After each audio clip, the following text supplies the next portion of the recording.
La patience, une clé cachée. As-tu déjà ressenti cette douleur, celle du poids du temps qui semble figé?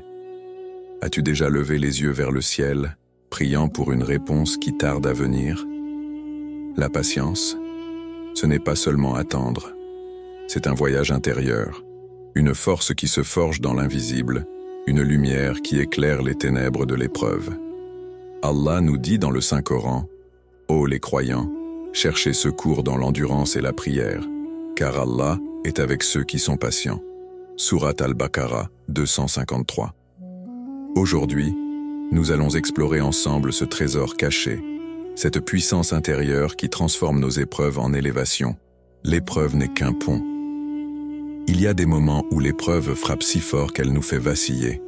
Comme une tempête soudaine, elle arrache nos certitudes et nous laisse nus face à nos faiblesses.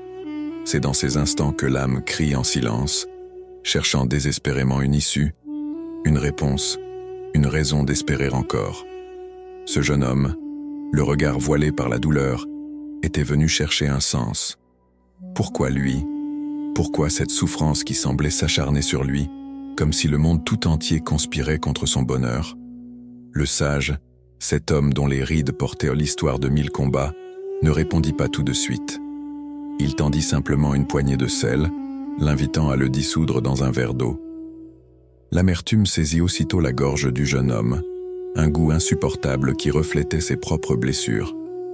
Puis, dans un geste tranquille, le sage l'invita à verser cette même quantité de sel dans un lac paisible.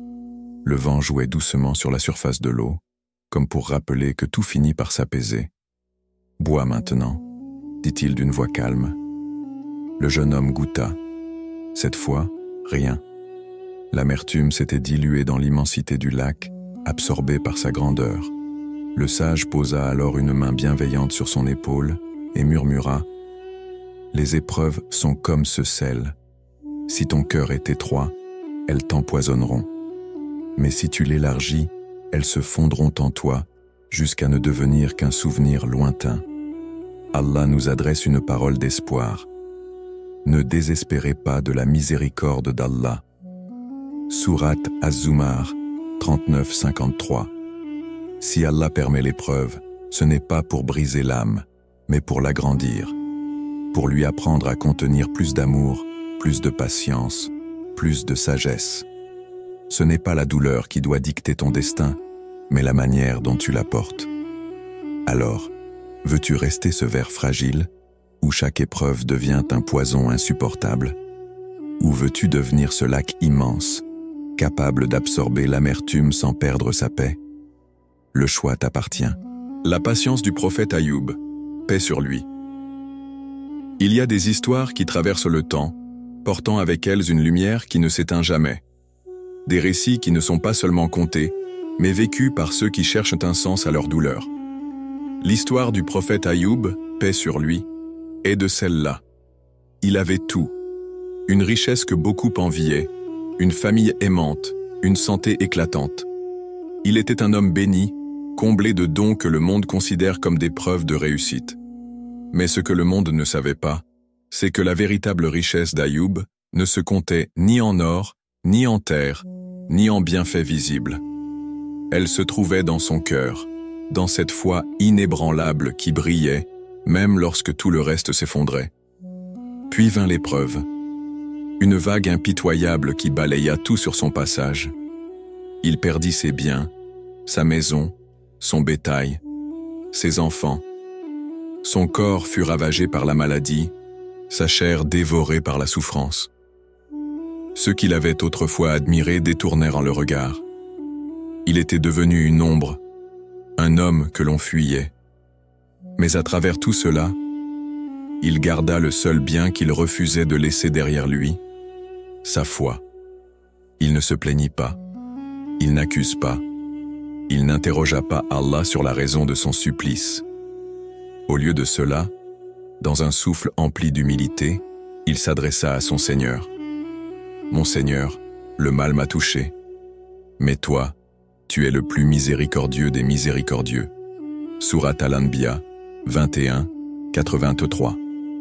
Pas de plainte, pas de reproche, juste une reconnaissance, une certitude que, derrière la douleur, résidait une sagesse divine. Et Allah répondit, il guérit son corps, lui rendit sa richesse, lui offrit une descendance encore plus nombreuse.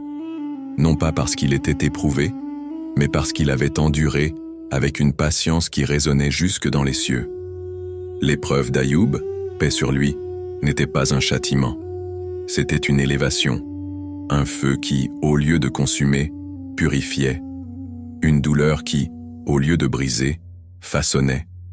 Aujourd'hui, peut-être ressens-tu le poids d'une épreuve. Peut-être que ton cœur est fatigué, que ton âme est écorchée. Mais la question demeure, comment choisis-tu d'y faire face? Vas-tu laisser l'amertume t'engloutir, ou vas-tu, comme Ayoub, transformer ta douleur en une prière silencieuse, une confiance absolue? Car si Allah a récompensé la patience d'un homme, il peut certainement transformer ton épreuve en une porte vers sa miséricorde. Alors, quelle sera ta réponse? Sabr, une lumière dans l'obscurité. Il y a des nuits si sombres qu'on croit qu'elles ne finiront jamais. Des tempêtes si violentes qu'on a l'impression qu'elles nous emporteront à jamais. Et pourtant, derrière chaque nuit, il y a l'aube. Derrière chaque tempête, il y a l'accalmie. La patience, le sabre, n'est pas un simple acte de résistance. Ce n'est pas un fardeau qu'on porte à contre-cœur. C'est une lumière, un éclat intérieur qui brille même quand tout s'éteint autour de nous. Allah a fait une promesse, une vérité gravée dans les cœurs des croyants. Certes, après la difficulté vient la facilité. Sourate Ash-Shar 94, 6. Remarque bien, il ne dit pas « peut-être », il ne laisse pas place au doute, il affirme « la facilité viendra ». C'est une promesse divine, une vérité qui s'est manifestée pour chaque prophète, chaque croyant, chaque âme qui a tenu bon. Le prophète Muhammad, paix et bénédiction sur lui, a révélé un secret profond sur la vie. Quelle magnifique situation est celle du croyant. Tout ce qui lui arrive est un bien pour lui.